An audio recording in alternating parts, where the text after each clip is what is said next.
मैं अनुज कुमार सुभागी देवी inter college. मैं आपको केमिस्ट्री में सॉलिड स्टेट पढ़ा रहा हूँ, उसका 9वां पार्ट है। तो मैंने इसके पहले मैं वीडियो बनाया था, उसमें मैंने डिस्कस किया था कितने तरह के एकक कोशिकाएं होती हैं। आध एकक कोशिका, केंद्रित एकक कोशिका और केंद्रित एकक कोशिका को मैंने 3 भागों में विभाजित किया। फलक केंद्रित एकक कोशिका, अंत केंद्रित एकक कोशिका, अंत केंद्रित एकक कोशिका। ठीक है, तो इसके बारे में हमने देख लिया था। ठीक है, अब हम उसके आगे के बारे में हमने ये भी जानते हैं कि जो क्रिस्टलीय जालक है और क्रिस्टलीय तंत्र है, या क्रिस्टलीय जालक का निर्माण किससे होता है? कई लाखों करोड़ों एकक कोशिकाएं आपस में मिलकर किसका निर्माण करती हैं? क्रिस्टलीय तंत्र का, क्रिस्टलीय जालक का निर्माण करती हैं। ठीक है, तो हम क्रिस्टलीय जालक कितने प्रकार के होते हैं, क्रिस्टलीय तंत्र कितने प्रकार के होते हैं, उसके बारे में हम डिस्कस अभी करेंगे।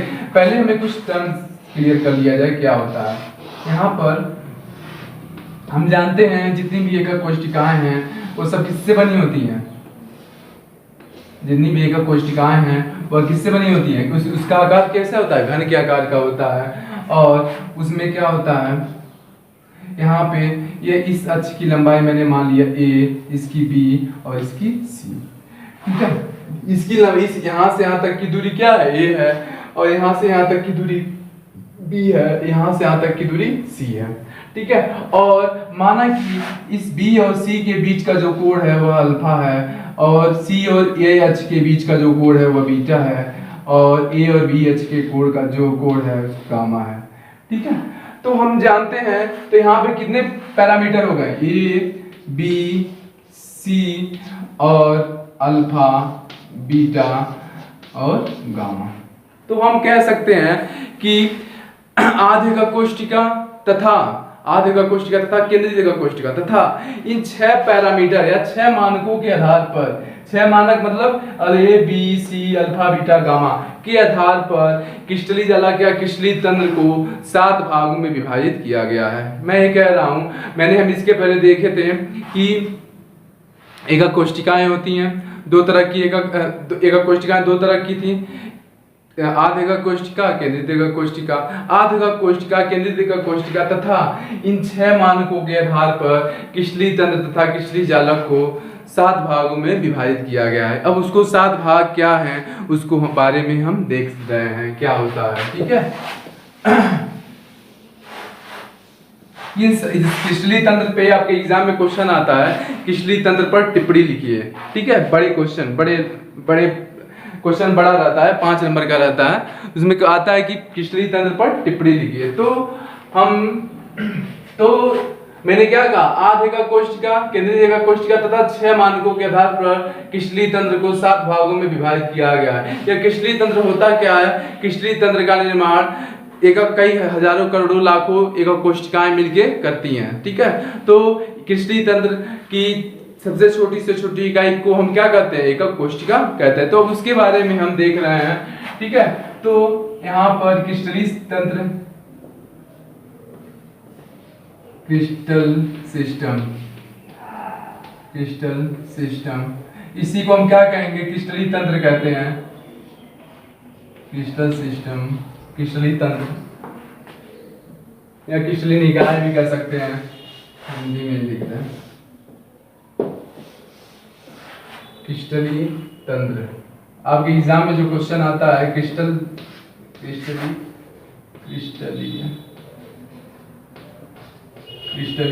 तंत्र।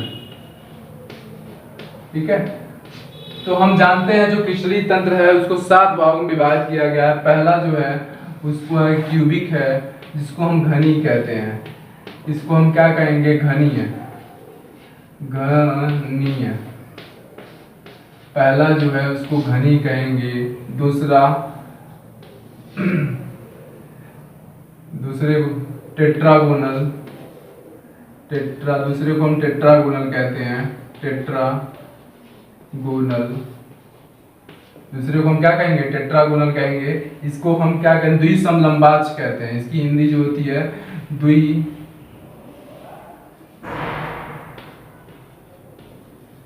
द्विसमलंबाज।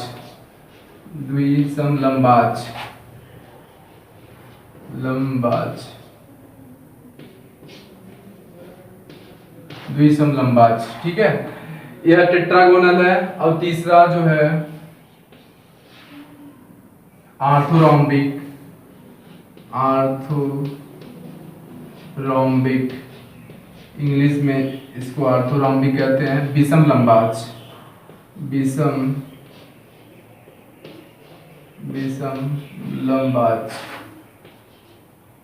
लंबाज, वन सेकेंड।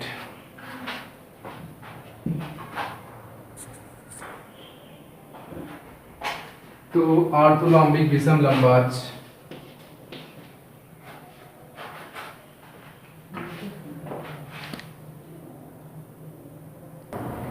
तो मैंने क्या कहा, क्रिस्टलीय तंत्र को 7 भागों में विभाजित किया गया है। पहला है क्यूबिक, दूसरा है टेट्रागोनल, और तीसरा है आर्थोरोम्बिक, और चौथा जो है मोनोक्लिनिक, एक नताज, मोनोक्लिनिक, एक नताज,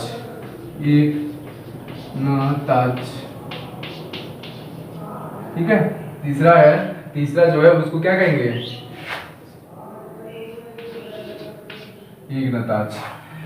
और चौथा पांचवा है ट्राइक्लिनिक, इसको हम त्रिनताज कहेंगे, त्रिनताज।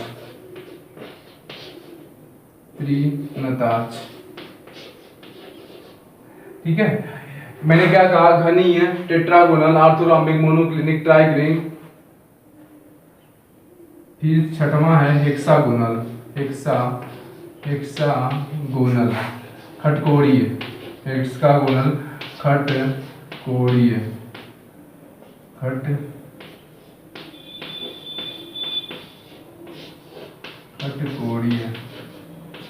ठीक है। सातवां रोम्बोहेड्रल,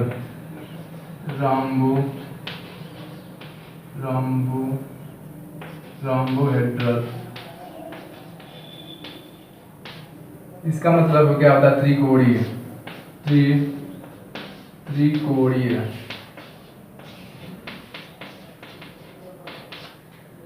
तो मैंने क्या कहा, क्रिस्टलीय तंत्र को 7 भागों में विभाजित किया गया। पहला है क्यूबिक, दूसरा टेट्रागोनल, तीसरा आर्थोरोम्बिक जिसको विषम लंबाज कहते हैं, इसको मोनोक्लिनिक, एक नताज, ट्राइक्लिनिक, त्रिनताज, हेक्सागोनल, खटकोणी, रोम्बोहेड्रल, त्रिकोणी। ठीक है। यह जो क्यूबिक है, इस क्यूबिक क्रिस्टल का निर्माण कैसे होता है, जब बहुत सारे एकक कोशिकाएं मिलती हैं तब जाके इस निर्माण होता है। ठीक है। तो एक क्रिस्टलीय तंत्र है। क्रिस्टलीय तंत्र का निर्माण क्या होता है, बहुत सारे जब एकक कोशिकाएं आपस में मिलती हैं तब जाके क्या होता है, इसका निर्माण होता है। अब देखो कौन कौन सी एकक कोशिकाएं मिलके इस घनी क्रिस्टल का निर्माण करती हैं, उसको देख लिया जाए। ठीक है। तो हम इसको 7 भागों में डिवाइड कर दे रहे हैं। यह हो गया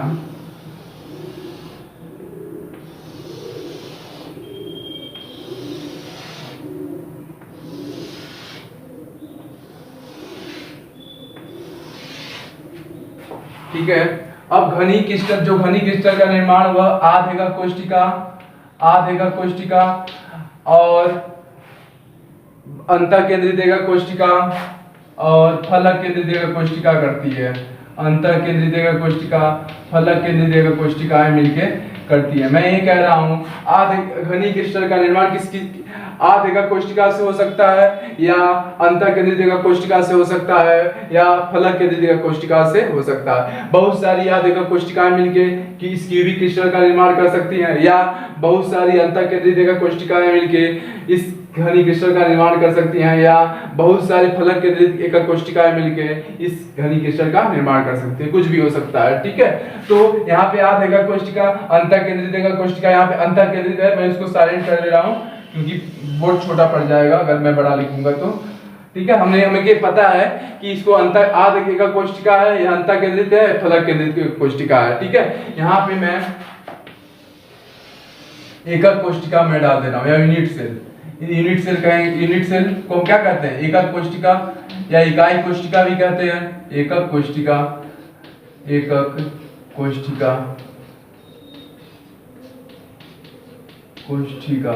कोशिका। ठीक है। अब देखो इस द्विसमलंबाज का जो निर्माण होता है वह आध एकक कोशिका तथा अंतःकेंद्रित एकक कोशिकाओं से मिलकर होता है। आध एकक कोशिका तथा अंतःकेंद्रित एकक कोशिका से मिलकर होता है। अंतःकेंद्रित एकक कोशिका से मिलकर द्विसमलंबाक्ष का निर्माण होता है। मतलब कहने का मतलब ये है, इस द्विसमलंबाक्ष क्रिस्टल का निर्माण कई बहुत सारी आध एकक कोशिकाएं मिलकर भी कर सकती हैं या बहुत सारी अंतःकेंद्रित एकक कोशिका मिलकर भी कर सकती हैं। ठीक है, अब यहाँ पे क्या आती है विषमलंबाक्ष। इसमें क्या होता है कि आध एकक कोशिका, इसमें जितने भी सारी एकक कोशिकाएं हैं, आध एकक कोशिका, अंतःकेंद्रित एकक कोशिका, फलक केंद्रित एकक कोशिका और अंत केंद्रित एकक कोशिका, सारी एकक कोशिकाएं मिलकर इसका निर्माण करती है। कहने का मतलब ये है, आध एकक कोशिका, आध एकक कोशिका, अंतःकेंद्रित एकक कोशिका और फलक केंद्रित एकक कोशिका और अंत केंद्रित एकक कोशिका, अंत केंद्रित एकक कोशिका। मैं ये कह रहा हूं कि इस ऑर्थोरॉम्बिक विषमलंबाक्ष का जो निर्माण होता है वह बहुत सारी आध एकक कोशिकाएं मिलकर भी कर सकती हैं या बहुत सारी अंतःकेंद्रित एकक कोशिकाएं मिलकर भी कर सकती हैं या बहुत सारी फलक केंद्रित एकक कोशिकाएं मिलकर भी कर सकती हैं या बहुत सारी अंत केंद्रित एकक कोशिका भी मिलकर कर सकती है। इन सभी के बारे में मैं पिछले लेक्चर में बता चुका हूं। ठीक है, अब देखो इसके बाद है यहाँ पर मोनोक्लिनिक। इस मोनोक्लिनिक क्रिस्टल का निर्माण सिर्फ आध एकक कोशिका और अंत केंद्रित एकक कोशिका करती हैं। आध एकक कोशिका तथा अंत केंद्रित एकक कोशिका मिलकर करती हैं। इस मोनोक्लिनिक या एक नताक्ष क्रिस्टल का निर्माण सिर्फ आध एकक कोशिका या एक अंत केंद्रित एकक कोशिका मिलकर करती हैं। ठीक है, और त्रिनताक्ष का जो निर्माण होता है वह सभी आध एकक कोशिकाएं।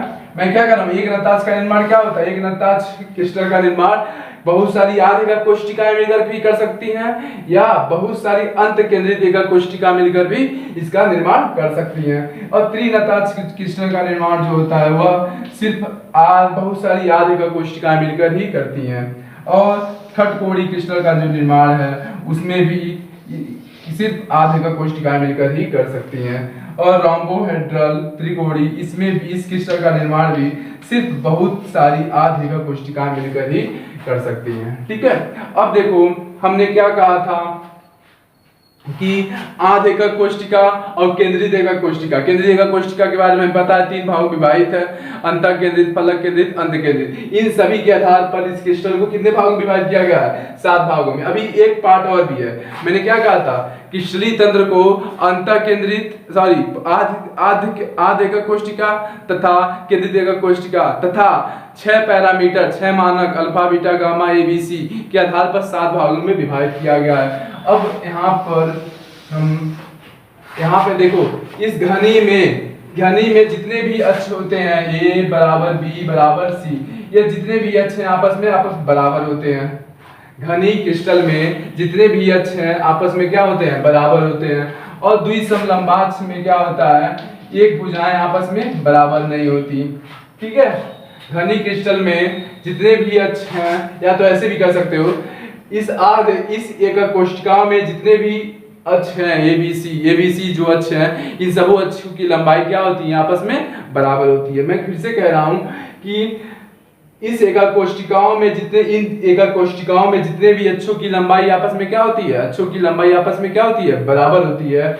और यहाँ पे द्विसमलंबाक्ष के एकक कोशिका में 2 अक्षों की लंबाई आपस में बराबर होती है, तीसरे अक्षों की लंबाई बाकी 2 अक्षों से भिन्न होती है। ठीक है, ऐसे कह सकते हो। और यहाँ पर इस विषमलंबाक्ष क्रिस्टल का निर्माण ऐसे एकक कोशिकाओं से मिलकर होता है जिस एकक कोशिकाओं में किसी भी अक्ष की लंबाई समान नहीं होती, जैसे कि A does not equal to B does not equal to C। ठीक है, विषमलंबाक्ष क्रिस्टल का निर्माण ऐसी एकक कोशिकाओं से मिलकर होता है जिस एकक कोशिकाओं में सभी अक्षों के अक्ष होते हैं, अक्षों की लंबाई आपस में बराबर नहीं होती। अब हम नीचे आ जा रहे हैं। ठीक है, 1 सेकंड दिख रहा है नहीं पहले। ठीक है, तो हम नीचे से आ जाएं तो नीचे का भी वही सिस्टम है। त्रिकोणी क्रिस्टल का निर्माण आध एकक कोशिकाओं से मिलकर होता है। इस एकक कोशिकाओं में जितने भी अक्षों की लंबाई क्या होती है, आपस में बराबर होती है। ठीक है, जैसे ऊपर से नीचे आए वैसे नीचे से ऊपर जाओ। ठीक है, मैंने क्या कहा, आपस में बराबर है, ऊपर भी आपस में बराबर। फिर ये कॉपी कर दो, यहाँ पे यह कॉपी करो, ये हो गया। फिर क्या हो, इसको कॉपी कर दो, ए बराबर A not does not equal to B does not equal to C. अब इन दोनों के बीच जो है वही इन दोनों के बीच में जो भी है उसको यही कॉपी कर लो। मैं कह रहा हूं कि यहाँ पे देखो, त्रिकोणीय क्रिस्टल का निर्माण ऐसी आधेकक कोष्ठिकाओं से होता है। इस आधेकक कोष्ठिकाओं में सभी अक्षों की लंबाई आपस में बराबर होती है। और खटकोणीय क्रिस्टल का निर्माण आधेकक कोष्ठिकाओं से होता है। अब इस एकक कोष्ठिकाओं में दो अक्षों की लंबाई आपस में बराबर होती है, तीसरों के अक्षों की लंबाई बाकी दो अक्षों से भिन्न होती है। और त्रिनताक्ष क्रिस्टल का निर्माण आधेकक कोष्ठिकाओं से होता है। इस एकक कोष्ठिकाओं में किस अक्षों की लंबाई आपस में बराबर नहीं होती। ये does not equal to B, B does not equal to C. अब देखो यहाँ पे जितने यह हो गया आपका, मैंने क्या कहा था। अब यहाँ पे एक और टर्म है, इसको देख लिया जाए।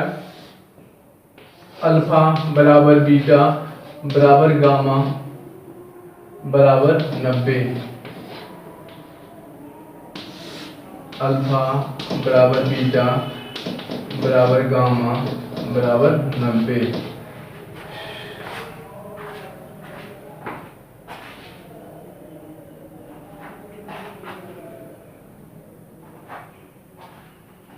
One second.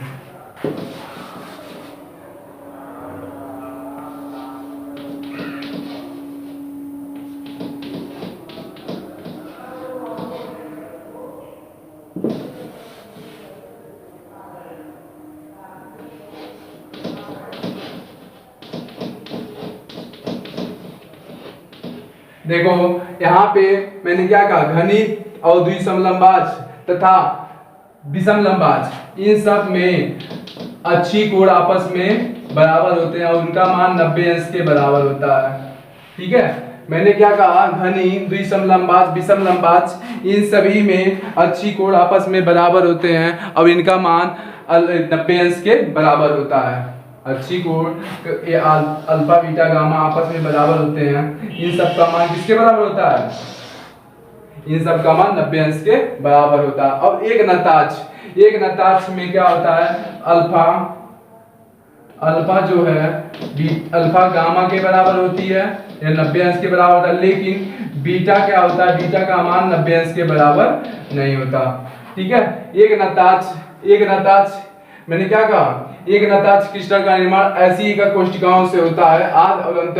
इस एकक कोष्ठिकाओं में दो अच्छी कोण आपस में बराबर होते हैं, तीसरी अच्छी कोण बाकी दो अच्छी कोणों से भिन्न होता है। ठीक है, वैसे यहाँ पे घनी क्रिस्टल का निर्माण ऐसी एकक कोष्ठिकाओं से मिलकर होता है जिस एकक कोष्ठिकाओं में सभी अच्छी कोण बराबर होते हैं और जिसका मान 90 अंश के बराबर होता है। और द्विसमलंबाज क्रिस्टल का निर्माण ऐसी एकक कोष्ठिकाओं से मिलकर होता है जिस एकक कोष्ठिकाओं में सभी अच्छी कोण आपस में बराबर होते हैं, उनका मान 90 अंश के बराबर होता है। सेम यहाँ पे भी। ठीक है, और त्रिनताक्ष क्रिस्टल का निर्माण ऐसी एकक कोष्ठिकाओं से होता है जिस एकक कोष्ठिकाओं में कोई भी अच्छी कोण आपस में बराबर नहीं होता, इसका मान 90 अंश के बराबर नहीं होता। यह हो गया आपका त्रिनताक्ष क्रिस्टल का निर्माण ऐसी एकक कोष्ठिकाओं से मिलकर होता है जिस एकक कोष्ठिकाओं में कोई भी अच्छी कोण आपस में बराबर नहीं होता। ठीक है, और हेक्सागोनल खटकोणी, इस खटकोणी क्रिस्टल का निर्माण ऐसी एकक कोष्ठिकाओं से मिलकर होता है जिस एकक कोष्ठिकाओं में दो अच्छी कोण आपस में बराबर होते हैं लेकिन तीसरा अच्छी कोण बाकी दो अच्छी कोण से भिन्न होता है, जिसका मान 120 के बराबर होता है। ठीक है, अब त्रिकोणी में क्या होता है, अल्फा बीटा के बराबर होता है, बीटा गामा के बराबर होता है, लेकिन यह जितने भी कोण हैं यह 90 अंश के बराबर नहीं होते। ठीक है, तो यह हो गया आपका क्रिस्टलीय तंत्र के प्रकार कितने प्रकार के हैं उसके बारे में हमने बता दिया। ठीक है, 7 प्रकार के होते हैं। ठीक है, तो मैंने क्या कहा कि यह क्रिस्टलीय तंत्र को 7 भागों में कैसे बांटा गया है, किसके आधार पर बांटा गया है कि एकक कोष्ठिका आधे का कोष्टिका, केंद्रित एকক कोष्टिका तथा ये अच्छी लंबाई, ये अक्ष की लंबाई तथा अच्छी कोण के आधार पर ये 7 भागों में विभाजित किया गया है, वो आप देख सकते हो। 7 भागों में विभाजित किया, पहला cubic, tetragonal, orthorhombic, monoclinic, triclinic, hexagonal, rhombohedral. ठीक है, अब इसका उदाहरण भी है, उसकी उदाहरण को मैं अगली क्लास में मैं डिस्कस करूंगा। ठीक है, थैंक यू।